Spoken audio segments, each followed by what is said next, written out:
Hi, I'm with Anand Kulkarni, Chief Product Officer for Tata Motors, and you can say the brain behind Punch EV. We last time when we met, we were at the Harrier EV launch. That's right. And Harrier EV, Punch EV. How different it has been for you to move from a larger car and pack in more into this subcompact. So Amit, we are working on multiple products, Right. and electrification is not only on the higher class of vehicles; it's also at the entry level vehicles.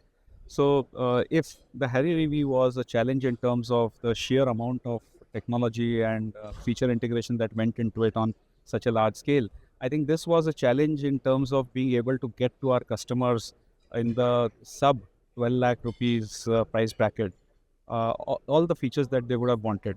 And we've been doing the Punch EV for some time. And what has come across to us is people would appreciate a higher amount of range. People would also appreciate more assurance in terms of the battery. They certainly want a higher charging speed, but also the ability to drive down the costs and make the car more accessible. So that really has been the challenge on this car, and we've tried to solve for those problems. I think a 350 kilometers real world range, and why don't you tell us all of it? So the 350 kilometers real range, we came up with this parameter of C75 because if you realize what was happening about a year and a half back, there used to be this constant debate about what is the certified number versus what is the real life number, because end of the day customers are more keen on what they get as a real life number. So by that time we had a large amount of data sitting with us, and we knew exactly how people drive their cars, what kind of speeds, what kind of loads, what kind of AC terrains, everything.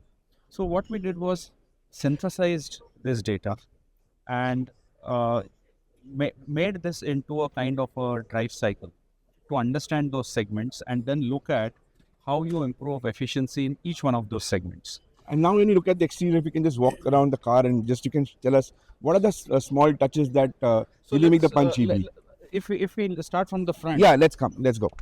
you will see that it's a completely redesigned bumper, Okay, not only from the existing car but also from its ICE sibling. okay, So it gives a distinct identity to the front, which is very pleasing and which is very EV. okay. A single piece integrated Oh, the bumper. single piece integration. Yes, Okay. and therefore I think we've done quite a bit of differentiation in terms of the bumper. So the ICE and EV completely looks completely different, The now. ICE and EV does look different, yeah, Right. and that is the differentiation that we are trying to drive. You're coming to the bumper, sorry. Yeah, no, let's go on to the Yes, sides then. yes.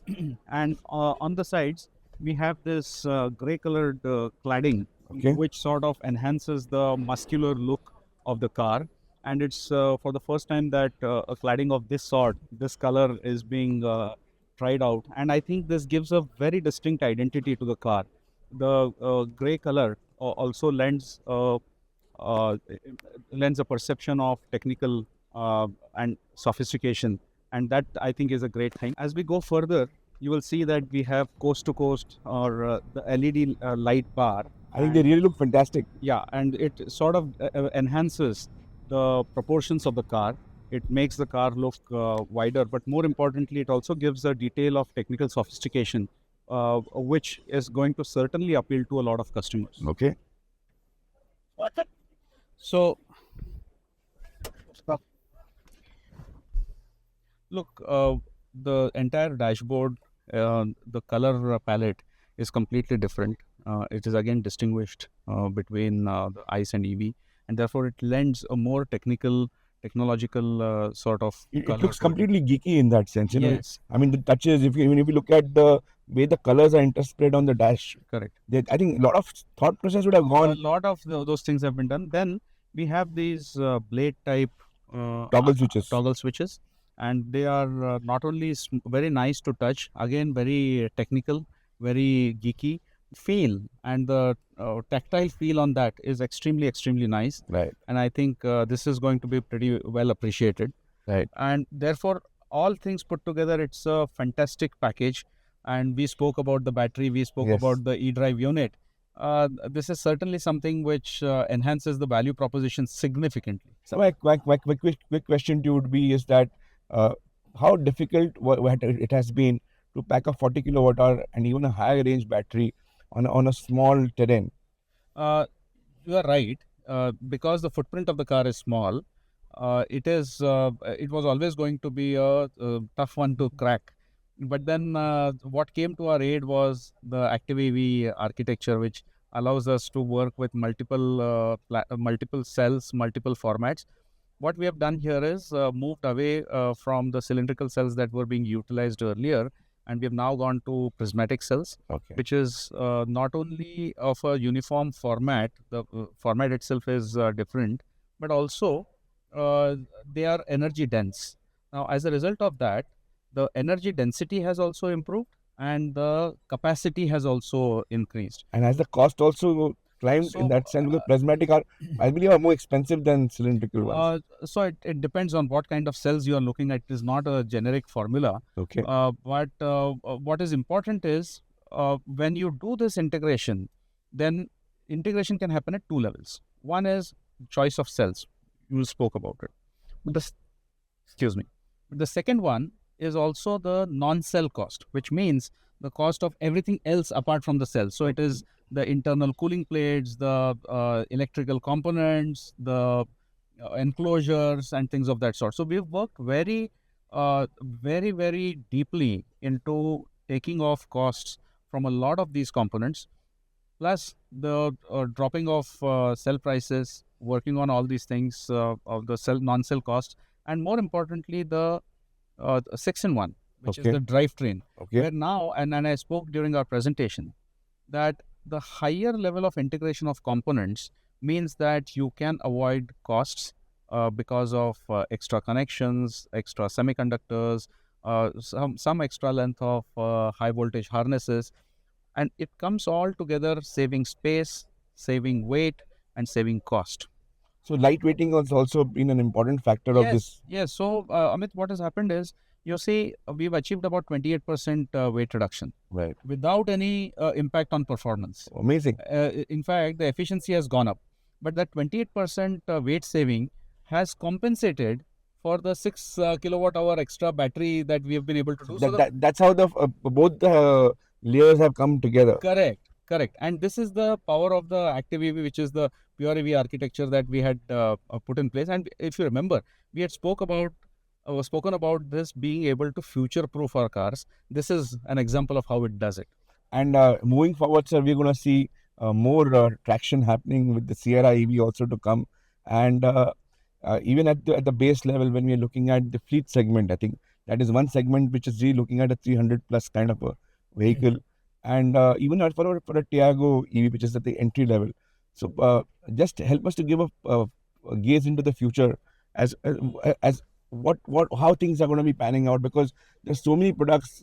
Competition is also going to be launching new EVs. 26 is going to be a busy year for the EVs, It is going to be a busy year. and it's going to be even busier to keep pace with what's happening and being, as a market leader, being able to be a notch above. So maybe just It two is an three questions. it is an exciting time, no doubt. Yeah. But let me tell you that we've been working very hard on a host of things.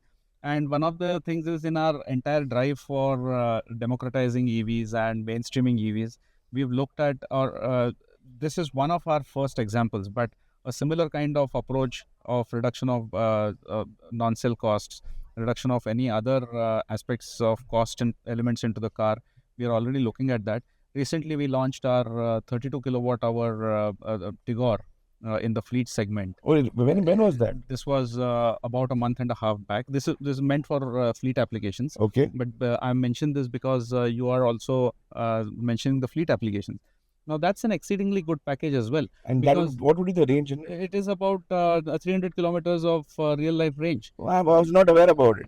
So maybe this is the time to take this information across, and that's an exceedingly good package as well. So in line with these actions that we do, similar actions you would get to see on all other products, and which will make sure that we not only enhance performance but also improve on the cost structures, and make sure that we can bring exceedingly good value cars to our customers. What kind of interesting work has gone in the seating? So the seats now are ventilated seats Okay. on the top end version, and this is also something that is coming or that has been there on the Punch EV for the first time in a car of this segment. If you look at where we were in 2022 and now in 26, where do you see the industry really going in terms from a technology perspective? To say another 2 to 3 years, because by 2030, if 30% of all cars are going to be EVs, then what would be the technology breaks that the EV industry will have to take from here to get there, from your perspective? See, I think from a acceptance of electric vehicles, a lot of good positive ground has been covered. 5 years back, people did not think that electric vehicles were a solution for India. Today, because of the work that we have done, and then of course a lot of other people have also joined in, uh, there is about 4% market penetration on electric vehicles. If somebody said 6 years back that India would be doing 200,000 electric cars in 2025-26, then it would have been difficult to believe that. Right, But right. yet, here we are. Now, if you look at the breakdown of this information also, a lot of these cars are in the higher end segment, that is 12 lakh, 15 lakh and above. But our market and the acceptability of our market is more, the volumes are more in the sub 12 lakh, sub 10 lakh segment. Which is the belly of the India. That is the belly of the market. So, if you are able to create solutions which address the needs of those customers, then there is no reason we feel that the absorption or the penetration rates could improve further significantly.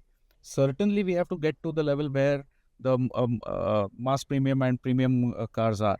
But the lower end cars, if we are able to do that, then I think we will see a completely different inflection point, and that's what we are hoping to unlock. Ari, thank you for your time. Anand, lovely chatting with you.